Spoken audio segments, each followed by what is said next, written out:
Hello there fellow NPCs, I am Scythe and today we're going to try out Hex, Becoming a Succubus. Now, this isn't the type of game that I would be usually playing, but Outsider Artisan did reach out to me and said that he likes the videos that I put out and wanted me to try out his game. Now, that is honestly amazing. For me, that is. Because my reach is near non-existent. I am teeny tiny in the massive sea that is YouTube. And still, despite of that, there are indie devs that see the work that I put in and think that I have thoughts and opinions that they can use to improve their game. Which is honestly amazing. It does boost the ego, I'm not gonna lie. So for the next couple of minutes, we're going to go through my thoughts regarding this game, and I hope you guys enjoy. Before we start, there are a few things that we need to go through. YouTube does not allow links to these sort of games in their descriptions, so I cannot actually link the game, but you can find it for free over on itch.io. And if you want to check out Outsider Artisan and what else they've been doing, you can find them both on Patreon and on X. And on top of this game also includes a lot of adult entertainment, things that I cannot reference directly, so we're going to use a few code words. And some of the code words have also been replaced with other code words, just to make sure that we're extra secure. But if you listen closely, I believe you can figure out what they actually are. So, let's see what this game contains. We have some mouse stuff, butt stuff, vag stuff. We got foot stuff, lesbians. We got yellow water stuff. And we have frosting with a lot of chefs. And in the future, we're also going to have access to multiple partners and parties. You are the Succubus Iris, who has recently taken over the deceased body of the powerful mage Mila. However, Mila's spirit has not yet passed on over to the other side and is still haunting her own body. You are the only one who can see Mila and speak to her, so she is just haunting her own body. She cannot possess it in any way or interact with the rest of the world in any significant way. So she will just hang around there and give you hints and tips and clues about what you need to do in order to survive this world, and also complain about the things you do because you're a succubus and is doing succubus stuff.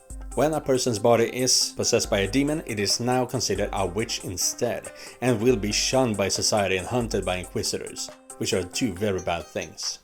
And so, in order to make sure that people don't figure out that you are a witch, you make a place for yourself in the nearby chapel that has been abandoned. However, you still need to interact with the villagers in the village nearby, and when you do that, you notice that the village is actually being strong-armed by a band of bandits. You manage to defeat the bandits and are later recruited to take care of the bandits once and for all. And if you do that, you will be given a magical tome that allows you to do more magic. You take the mission, you defeat the bandits, but you'll quickly realize there is more stuff going on beneath the surface. One thing leads to another, and now your mission is to find the Inquisitors and defeat them so that they can no longer produce grudge weapons, the weapons specifically designed to kill witches. Under normal circumstances that would not be a big deal, but you learn the horrific truth about how these weapons are being produced. And that is why you need to stop the Inquisitors, not only for your own safety, but for everyone's safety. However, now that you are the hero of the village, one important question arises. Is the antidote more dangerous than the disease? Hex is an open world game, which means that it will expand as you play further and further into the game. And each place in this world has their own function. For example, the village where you start the game is going to be your home base. You will later gain access to the shore, the forest, the Inquisitor camp, and even cities like Rambol and Ivald.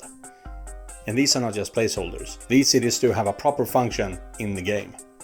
Rambol, for example, is a civilized society. It has more inquisitors, it has city guards, it even has brothels. Which means that if you sell your services outside of those brothels, you might get caught, you might get fined, and your reputation will suffer for it. That is only if you work on your own outside of the brothel. You can choose to work at the brothel, in which case everything is fine. You will also get access to Ivald, which is the settlement of assassins. I didn't get there yet, but you did get an invitation there, and you know that that place is full of assassins, so it will be fun to see and explore what is available in that settlement. Normally, I wouldn't even have to explain what an open world system is. We all know what it is already. However, I chose to explain what it is because there is one location that is more interesting than others, and that is the Throne Realm. You can choose to go to the throne realm if you sleep while you're inside the church. And when you're in the throne realm, you have access to more features than you would have otherwise. For example, you can battle your old enemies and keep on grinding your XP. And when you do that, you gain XP, as I said, but you also get silver, which you can use to buy things that you need throughout the game. That is not always available in the stores. Another thing is that this is the only place where Mila has a physical body, which means that you can actually choose to have funny business with her as well. She's not just going to be on the side watching you, she's going to participate this time around. And third, and possibly the most important feature, is that you have a personal servant. This servant is someone that you can customize. You can give them a name, you can customize what they look like, and you can also give them an item. All that because your servant can go into different players' throne realms as well, and they can sell that item to other players. Which means that you will also have servants coming to your throne realm, and they will have items that you haven't gotten yet, and you can buy them from these servants, from other players. But that is not the only thing you can buy from them. Well, it's not really buying, but you can choose to have funny business with them as well. So even though this game is a single player game, you can still interact with other players. So by going to the throne realm, equipping your servant with new items that everyone wants, you are helping everyone being better at the game at the same time. Since you are a succubus with the body of a powerful mage, you are assumed to know some magic. And there are multiple different schools of magic. You will start off with the black magic school, but throughout the game you will gain access to more and more schools. Each school has 3 different types of attack. One of these attacks will be more focused on giving you aura, and an aura is unique for each school and will have an ongoing effect on either you or your opponent depending on which aura it is.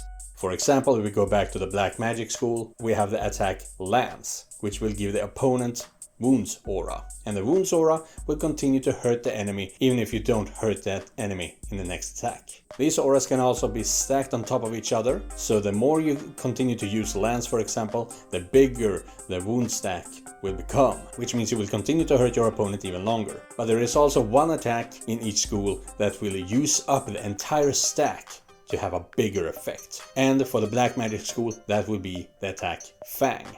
It has a base damage, but it will use up the entire stack of Wounds aura and hurt your opponent even more. You can't have access to all magic schools at the same time, but your succubus can have access to 2 schools simultaneously, which means that you can have some good synergy depending on which schools you choose. And on top of this, you also have access to a mantra, and the mantra is an ongoing effect that you have throughout the battle. And in order to activate your mantra, all you have to do is to make sure that you always have a certain amount of mana unused in your mana pool. This mana is not locked away, so you can still access it. So if you are in a really desperate position, you will still have the mantra active and you can still activate more powerful spells. But if you do that and you go below the threshold for what the mantra needs, then you might cause a mana bleed, which is essentially a feedback loop that will hurt you in the process. But it will also do a whole lot of damage to your opponent. So, what do you do when you're out of mana? During battle, you can just use different kinds of spells and potions, but when you're outside of battle, you can take your time, you can sell your body, and when you do, as a succubus, you will regain some mana through the act of having fun with your partner. And if you're really kinky, you can actually collect the fluids that your customers are producing, and you can drink that in future battles in order for a quick pick-me-up when you desperately need more mana. And when you use spells and sell your body in this manner, you will also gain skill points which you can use to buy new abilities that is more specific for you being a succubus. And once you're out of mana, you only have one choice left, and that is to attack with your weapon. Fortunately for you, you have access to one weapon, so you're always able to do something, unless you choose to give up and surrender, that is. And because you're in a fight, you also are going to have to block attacks. And this is one of the few quick time events that exist in the game, so you need to press spacebar at the exact right time in order to block the incoming attack. If you block too late, you will take damage. If you block too early, you don't take any damage, but you will use up mana instead, because you're using magic to make sure that you're not damaged. And if you block at the exact right moment, you don't take any damage at all, and you don't spend any mana either. And if you survive in a fight, you will be given XP. And this XP is what's going to make sure that you level up, and when you level up, your base damage will increase and the base damage for your spells increase. You simply put become stronger. But you are not the only thing living in this world. The world itself also has mechanics that influence you and the world around you. One of these things, for example, is time. Time is constantly moving. When you're moving from one place to another, time will move. When you do certain actions, like selling your body for example, time will move on as well. So that means that there is a morning, day, evening, afternoon, night, and so on. And depending on what time of day it is, different things will be possible to do. And because time is moving, it also makes sense that there would be a weather system in this game. It can rain, it can be sunny, and your spells will be affected by the weather as well. If it's raining, sky magic will have better effects. But if you need it to rain also, you can also cast spells that will cause it to rain. So you are affecting the weather and the weather can affect your spells. And if you're out in the rain for too long, or if you're out fighting, or if you're out selling your body, then your hygiene will go down as well. And unless you're taking care of that, or using up dirt on your body in some way, because there are more than one ways to take care of it, people will look at you with unkind eyes. But that is not the only way you can affect how people view you. There are multiple different kinds of clothing in this game as well, and depending what kind of clothing you're wearing in different situations, people will look on you fondly or not. And with these two things, hygiene and clothing, if you're not taking care of that properly, what people think of you will be reflected in your reputation. You will have a reputation and it will go down, it can go up, you will be known for different things. So how you carry yourself throughout the game will be reflected in how you are treated as well. So, last but not least, let's go over the positives and negatives that I thought of while playing this game. Let's go through the negatives first. The first thing that I noticed was that there were quite a few spelling errors throughout the game, but that is something that is being taken care of through input on Outsider Artisan's Discord. Secondly, I could not remove the UI from the game, so I could not see the CGs and background images throughout the game. However, I talked to Outsider Artisan about this and he said that it is possible. You just have to press shift and then toggle with control. I couldn't get it to work however, but that is something that is supposed to be possible at least. Next is that I could not use the mouse click or enter to progress the game. All I could do was to press spacebar. This is also something that I took up with Outside Artisan, and they said that you can actually use the mouse if you press on the text box down at the bottom. But he said that it is something that he will consider taking care of as well.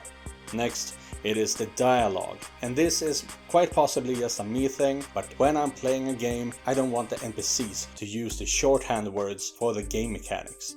So it really took me out of the game whenever the NPCs were saying G instead of gold and MP instead of magic power. When I'm playing a game, I want them to say gold and mana. Next is that there was a lot of loading screens, and I understand that when you're playing online, like you do on Itch for example, but I still got them when I was playing in offline mode. So even though I was just playing the game, it still got interrupted because it still needed to load assets, which it did instantly because I have everything I need on my own computer. And during exploration mode and in dialogue, the options you have gone through does not disappear. So if you don't pay attention, you can end up in an endless loop where you ask the same question over and over again, or if you go to the same place back and forth the entire time. I wish that there was some kind of marking that they'll let you know that you have visited this place before, or that you have asked this question before. Just something, so we know that we have gone through this already. And the last thing, which is also something that I took up with Outsider Artisan that they will look into. If you press spacebar, you can just skip past any line of dialogue that you have already read, but that also means that if you're in a battle and doing that, you will miss the window for blocking an incoming attack, and you will be attacked, you will block it, and you will spend mana doing so. But as I said, Outsider Artisan is looking into that, so hopefully you don't lose mana when you are just trying to get through the battle. Now, those were the negative things, and they were not really that major, honestly. So let's go to the positives. First of all, I really like that this game feels like an old classic RPG classic. When I was playing it, I got the sensation of playing Adventure Quest from when I was in high school. None of the mechanics are the same, none of the story is the same. It's not even a similar looking game, but it was still giving me that sensation when I was playing it. It's a nice idle game that has some spicy scenes to it. So I really like that. It felt good playing it, it was fun. Next is that you can just go and farm gold and XP. There is quite literally no limit to how much gold and XP you can have. As long as you continue to battle monsters and sell your services around town, you can continue to just farm gold and XP, no problem at all. And that takes us to the third point that I like about this game, that there are different types of XP throughout the game. If you're battling, you get one kind of XP, and if you sell your services to the people in your neighborhood, you get a different type of XP. And both of them are important in order for you to become stronger. This next part is something that I really like. It's a small, nice touch, but it is good. Because when you're playing the games like this, when you are just selling services, when you're just battling, there's going to be a lot of repetitive dialogue. He attacks, she blocks, whatever. Everything goes back and forth the same. But in Hex Becoming a Succubus, Outsider Artisan has changed some of their words so that it becomes something different every time it happens. So it is very much the same, but there are details that have changed. It does feel like something new every time you read the text. And the next 2 points are going to be regarding the spicy content. Okay? So the first thing that comes to mind is that you need to work it in order to have a good time in this game. You can't just go and say you bang a hot broad, for example. You actually have to work it with teasing moves and things that will entice different kinds of NPCs. You have to really put in some effort in order to get the best outcome. This game essentially encourages foreplay, and hey, we all love that stuff. And as we all know, this is a game that explores a lot of different interests, and they really do put a lot of focus on that.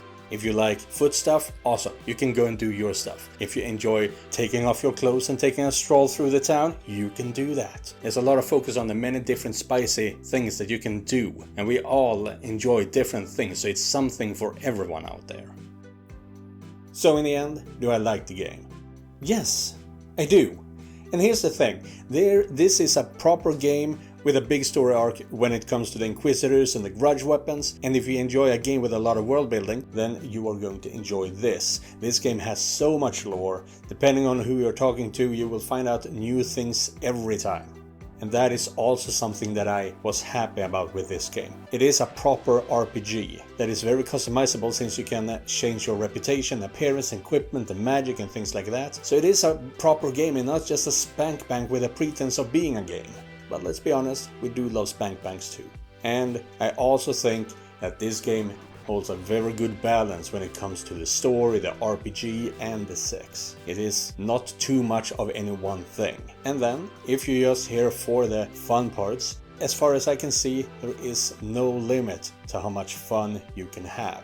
First of all, you can just go look for customers, both on your own and through brothels. And even when you're just out exploring the town, you can actually make people interested through magic and make them purchase your goods.